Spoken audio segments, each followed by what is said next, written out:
ఈ జనరేషన్ అమ్మాయిలు ఎలా ఉన్నారు? అమ్మాయిలు ఎలా ఉన్నారు? చాలా దారుణంగా, చాలా భయంకరంగా ఉన్నారు. ఎందుకలాగా అంటే అమ్మాయిలు అత్యాశలకు వెళ్తున్నారు, లగ్జరీ లైఫ్లకు వెళ్తున్నారు, లక్షల్లో శాలరీలకు వెళ్తున్నారు, కారులు బంగ్లాలకు వెళ్తున్నారు. మరి ఇవన్నీ అబ్బాయిలు సంపాదిస్తున్నారా, వాళ్ళ అమ్మబాబులు సంపాదిస్తున్నారో తెలియట్లేదు. అబ్బాయిని లవ్ చేయాలంటే ఒక పూర్ క్లాస్ అమ్మాయికి బైక్ ఉండాలి, అదే ఒక మిడిల్ క్లాస్ అమ్మాయికి కారు ఉండాలి, లేదంటే బంగ్లా ఉండాలి. లవ్కే ఇలా కావాలి అంటే ఇక లైఫ్లో పార్ట్నర్ని చేసుకుంటే వాళ్ళకి ఇంకేం కావాలో, ఇంకేం ఆశించి ఇది చేస్తున్నారు. మినిమం ఇక్కడ ఎవరో కొన్ని ఇంటర్వ్యూలు చేశారు. ఇంటర్వ్యూలలో ఏంటంటే మీకు ఎటువంటి భర్త కావాలి, మీకు భర్తకు వచ్చే శాలరీ ఎంత కావాలంటే ఒక్కొక్కళ్ళు 5 లక్షలు 6 లక్షలు 10 లక్షలు అన్న వాళ్ళే, కానీ మాకు ఒక 50,000లోనూ ఒక 40,000లోనూ ఉంటే చాలు అన్నటువంటి అమ్మాయిలు ఎవరు లేరు. అంటే అక్కడ బ్రతకాలంటే మ్యాక్సిమం ఒక 5 లక్షలు ఉండాలి. 5 లక్షలు శాలరీ ఇవ్వాలి అంటే అబ్బాయి ఏం చేయాలి? నైట్ ఏ బ్యాంక్కి రాబరీ చేసుకొని రావాలి, లేకపోతే అమ్మబాబులకి ఏటీఎంలు కొల్లగొట్టాలి. కొల్ల కొడితే అబ్బాయి 5 లక్షలు సంపాదించుకొస్తాడు. ఇది ఇండియన్ కంట్రీ. ఇది వాళ్ళ తల్లిదండ్రులు ఎంకరేజ్ చేస్తారా? వాళ్ళ తల్లిదండ్రుల ప్రోత్సాహం కొంత ఉంటుంది, వీళ్ళ అత్యాశలు కూడా కొంత ఉంటాయి. ఇంకా చాలా మంది అమ్మాయిలు ఏంటంటే కెమెరా ముందు మేము రికార్డ్ చేసిన ప్రకారం చాలా మంది అమ్మాయిలు నాకు లవర్ లేడు, లవ్ మీద అసలు అసహాయం అది అన్న వాళ్ళు లవర్ తోటి వచ్చి ఇలా వీడియోలు తీస్తున్నారు. దీని మీద ఏం చెప్తారు? మరి పట్టరా వద్దా? ఆ పక్కనే ఉన్నాడు లాగొద్దా? లవర్ లేడు ఓకే, ఆ పక్కన ఉన్న లవర్ని ముందులు కెమెరా ముందులు పెడితే వాడు ఎవడని అడిగితే వాడు అన్నయ్య అని చెబుతుందో, తమ్ముడు అని చెబుతుందో, మామని చెబుతుందో, బావని చెబుతుందో, బాబాయ్ అని చెబుతుందో, నాన్నని చెబుతుందో. వాళ్ళందరూ అప్పుడు వస్తారు, వాళ్ళందరూ అప్పుడు కర్ర పట్టుకొని వస్తారు. ఇల్లు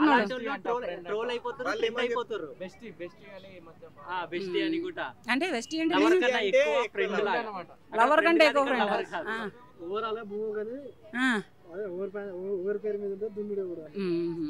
పొలం ఎవరో పేరు మీద ఉంటే దున్నేవాళ్ళు ఎవరైనా, దున్నేవాళ్ళు కౌలు దున్నుతారు. ఇప్పుడు వరి పొలం ఉంది, పొలం నా పేరు మీద ఉంది, నేను కౌలుకి ఇస్తాను. దున్నేది ఎవరు? కౌలే కదా, నేను దున్నుకోను కదా. వాడు పండించుకుంటాడు, వాడు పంట నాకు ఇస్తాడు, పంటను నేను అమ్ముకుంటాను, అంతే.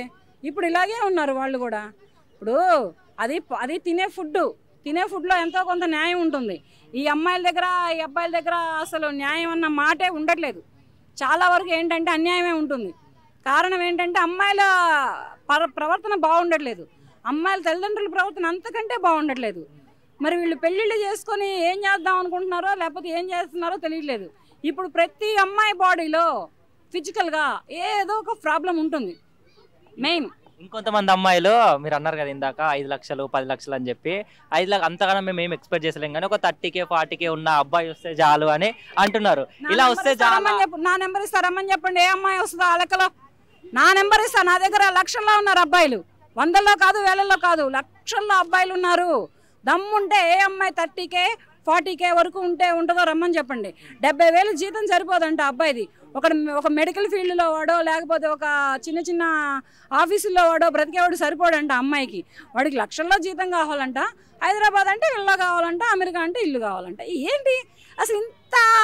ఇవి ఏమైనా గబుక్కుమని కొట్లో కొనుక్కొచ్చుకునే మిఠాయిలు అనుకుంటున్నారా, లేకపోతే చీరల షాప్లో కొనుక్కొచ్చుకునే చీర అనుకుంటున్నారా కట్టుకోవడానికి గబుక్కుమని? అదేది కాదు కదా. అమ్మాయిలని ఎలా అమ్మాయిల పేరెంట్స్ కని పెంచి పెద్ద చేసి చదివించారో అంతకంటే ఎక్కువగానే అబ్బాయిలను కూడా అబ్బాయిల పేరెంట్స్ కని పెంచి చదివిస్తున్నారు. ఇది అర్థం చేసుకొని ఎక్కువ ఆస్తులంటూ అంతస్తులంటూ వెళ్ళొద్దు. ఒక్కొక్క అమ్మాయికి 30-35 ఏళ్ళు 40 ఏళ్ళ వరకు పెళ్ళిళ్ళు అవ్వట్లేదు. 30 ఏళ్ళు దాటిన తర్వాత అబ్బాయి పెళ్లి చేసుకొని ఏం చేస్తాడు? వాడికి 35 ఏళ్ళు వస్తాయి, పోనీ 35 ఏళ్ళు ఉన్నాయి అనుకో, వాడికి 40 వస్తాయి. వీళ్ళు ఈ పెళ్ళిళ్ళు చేసుకొని వీళ్ళు ఏం చేస్తారు? ఈ వయసులలో తండ్రులు ఈ పిల్లల్ని కాలేజీల్లోనో స్కూళ్ళలోనో చదివించే ఏజ్లో ఉన్న వీళ్ళు ఇప్పుడు పిల్లల్ని కానీ ఏం చేస్తారు? అసలు వీళ్ళకి పిల్లలు పుట్టే అవకాశం ఉందా? అసలు వీళ్ళకి పిల్లలు పుడతారా? 35+ అయితే 30-35+ అయితే అమ్మాయిలకు పిల్లలు పుట్టే అవకాశాలు ఉన్నాయా? అబ్బాయిల పరిస్థితి ఏంటి? ఇదే నేను యువత పేరెంట్స్ని కూడా ప్రశ్నిస్తున్నాను. ఫైనల్గా ఈ జనరేషన్ అమ్మాయిల గురించి ఈ జనరేషన్ అమ్మాయిలు ఏం లేదయ్యా. ఈ జనరేషన్ అమ్మాయిలు అంతా కాకులే. ఏ చెట్టు మీద కాస్తంత నీడ ఉంటే, ఏ చెట్టు మీద కాయలు పువ్వులు ఉంటే అక్కడ వాలిపోతున్నారు. అందరు 100% అట్లనే ఉన్నారు. అందరూ అట్లనే ఉన్నారని అనొద్దురా అబ్బాయి, కొడతాను నేను. 100కి 100% అట్లనే ఉన్నారు. అమ్మాయిల సంఖ్య తక్కువ ఉంది అని చెప్పేసి జనాభా కౌంటింగ్లో తేలింది. కానీ అమ్మాయిల సంఖ్య ఏం తక్కువ లేదు. అమ్మాయిలు ఒక్కొక్క ఇంటికి 4-3 ఉన్నారు, ఎక్కడా తక్కువ లేరు. కానీ ఇప్పుడు వస్తున్నదల్లా ఏంటంటే అమ్మాయి అమ్మా నాన్నల దగ్గర ఉండిపోతుంది, పెళ్లి చేసుకోవడం లేదు, పిల్లనివ్వడం లేదు. ఇస్తామండి అంటారు ఫస్ట్. ఏం కావాలమ్మా, అబ్బాయి ఇంత చదివాడు, అబ్బాయి ఇది. అయ్యో అవునా, కనీసం సాఫ్ట్వేర్ అన్నా ఉండాలండి, సాఫ్ట్వేర్కి అయితే ఇస్తామండి, మ్యాక్సిమం 1,50,000 శాలరీ కావాలండి. తర్వాత కోపాలు ఇదాకులన్నా వస్తే మళ్ళీ ఊర్లోనే ఇస్తారు, మళ్ళీ వేరే ఊరు ఎక్కడికి ఎవరు. ఇప్పుడు వైజాగ్లో పిల్లలు ఉన్నారనుకో, హైదరాబాదు, గుంటూరు, విజయవాడ, మెడ్రాసు, బెంగళూరు, చెన్నై, కలకత్తా, బాంబే ఇటువంటి రాష్ట్రాలకు ఇవ్వరు. వాళ్ళ ఇంటి పక్కన చుట్టుపక్కలనే కావాలంట అమ్మాయిలు. ఎందుకంటే అల్లుడు ఏమన్నంటే లాక్కుపోయి అమ్మాయిని ఇంట్లో పెట్టుకుని కాపురం ఆగం చేయొచ్చు. పక్కా కాపురం ఆగం చేసేదల్లా అమ్మాయిల తల్లిదండ్రులే.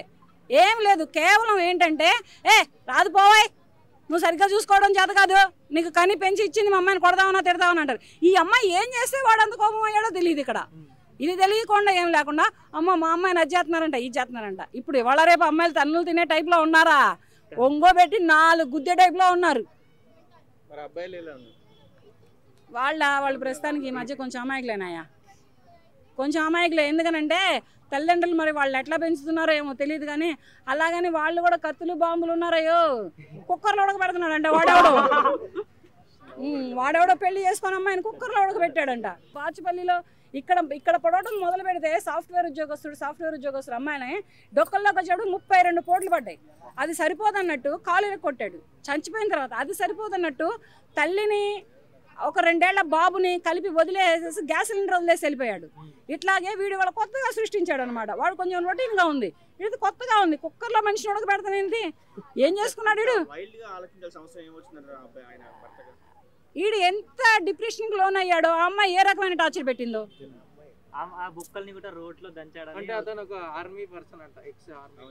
మంచి ఎక్స్పీరియన్స్ పర్సన్, రిటైర్డ్ అయ్యాడా. అక్కడ ఏం చేస్తే వీడిని రిటైర్ చేశారు, ఇది కూడా ఆలోచించాల్సిన విషయమే. కానీ ఈ అమ్మాయి ఏం చేస్తే అతను ఆ స్థాయికి అనేది వెళ్తాడు. ఒక ఆర్మీ అంటే పేషెన్సీ ఉంటుంది మెయిన్. అది అమ్మాయి అయినా అబ్బాయి అయినా ఆర్మీలో జాయిన్ అవ్వాలన్నా, పోలీస్ డిపార్ట్మెంట్లో జాయిన్ అవ్వాలన్నా, రైల్వే డిపార్ట్మెంట్లో జాయిన్ అవ్వాలన్నా ఫస్ట్ పేషెన్సీ ఉంటేనే ఇటువంటి వాళ్ళని అందరినీ గవర్నమెంట్ తీసుకుంటుంది. సెంట్రల్ గవర్నమెంట్ అయినా స్టేట్ గవర్నమెంట్ అయినా. ఇతను ఇంతటి పేషెన్సీని కోల్పోయి ఇంతటి విచక్షణారహితంగా అమ్మాయి పట్ల ప్రవర్తించాడు అంటే ఈ అమ్మాయి ఏ రకంగా వెళితే అతను అలా ప్రవర్తిస్తాడు. సంక్రాంతికి వస్తున్నాం సినిమా చూపించి మరి ఇంటికి తీసుకొచ్చి ఈ రకంగా ఫస్ట్ సంక్రాంతిని చూపించాడు, తర్వాత శివరాత్రిని చూపించాడు, మరి శివుడు అంటే ఎవరో కైలాసమే, శివరాత్రి శివుడు అంటే కైలాసమే, మరి దగ్గరకే పంపించాడు. అలాగే అమాయకులైనటువంటి అమ్మాయిలు ఉన్నారు. అమాయకులైనటువంటి అమ్మాయిలకి ఇటువంటి మూర్ఖులు పశువులు దొరుకుతున్నారు. అమాయకులైనటువంటి అబ్బాయిలు ఉన్నారు. అటువంటి వాళ్ళకి ఇంట్లో ఒకడు వీధిలో ఒకడు దొరుకుతున్నారు. ఇంట్లో మొగుడు వీధిలో ప్రియుడు. అదేదో పాత సినిమా వచ్చిందయ్యో, వంటింట్లో పిల్లలు. అదే ఇప్పుడు ఏంటంటే ఇంట్లో మొగుడు వీధిలో ప్రియుడు. ఇట్లా వస్తున్నారు అమ్మాయిలు కూడా. అమ్మాయిల్ని తక్కువ మాట్లాడే అవకాశాలు లేవు. ఇప్పుడు ఇటువంటి రేరుగా జరుగుతున్నాయి. మెయిన్ ఏంటంటే ఇటువంటి అమ్మాయిలను చంపడం అనేది రేరుగా జరుగుతుంది. అమ్మాయిలే అబ్బాయిలను చంపడం అనేది ఎక్కువైపోయింది ప్రస్తుతానికి.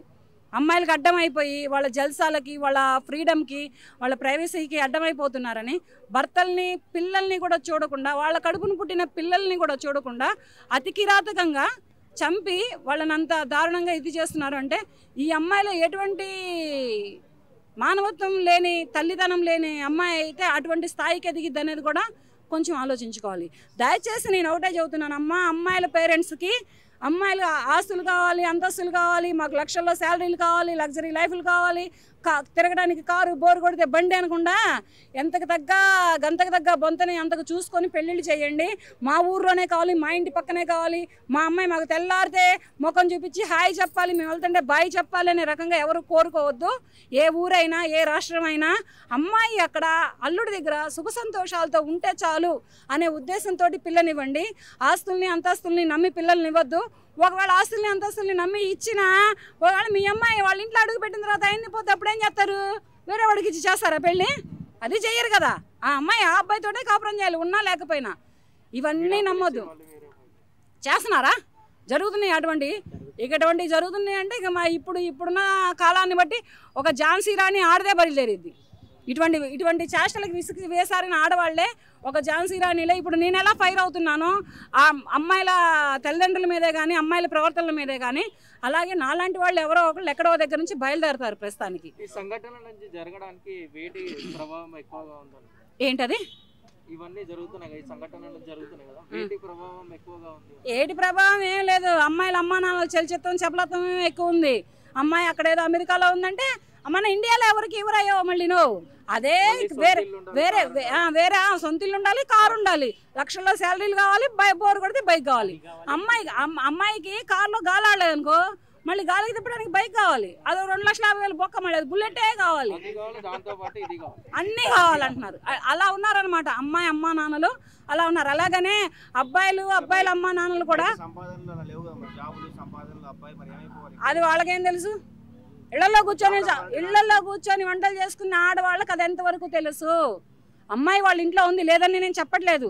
ఆమె ఇంట్లో కూర్చొని వంట చేసిద్ది, ఎందుకంటే వాళ్ళ ఆయన అప్పుడు బయటికి పంపించలేదు కదా. ఆమె నువ్వు నన్ను నా పిల్లల్ని చూసుకో అని చెప్పాడు. ఆ అమ్మాయి కూడా ఉద్యోగానికి పోతే అప్పుడు తెలిసిద్ది. ఈమె కూతురు వెళ్తుంది కదా, ఇప్పుడు ఈమె కూతురు వెళ్ళబట్టి నా కూతురు నాకు తెచ్చిస్తుంది, అటువంటి వాడే కావాలని కోరుకుంటుంది. కానీ ఈమె కూడా ఫస్ట్ నుంచి అలా చేసే మహిళలు కూడా ఉన్నారు. ఇంట్లో పరిస్థితులను చక్కదిద్దుకొని ప్లస్ బయట ఉద్యోగాలు చేసే మహిళలు కూడా ఇప్పటికీ ఉన్నారు, ఎప్పటి నుంచో ఉన్నారు, లేరు అనట్లేదు. వాళ్ళు ఒదిగి ఉంటారు, వాళ్ళ కుటుంబాలు ఎదిగి వస్తాయి. ఇటువంటి చలచిత్రాలకి చెబిలిత్వాలకి పోయి అత్యాశలకు పోయినటువంటి కుటుంబాలలో ఉన్న పిల్లల్ని కన్నా తల్లిదండ్రులు కూడా ఇలాగే ఉన్నారు. అలాగనే అబ్బాయిల పేరెంట్స్ కూడా ఒకటేనండి.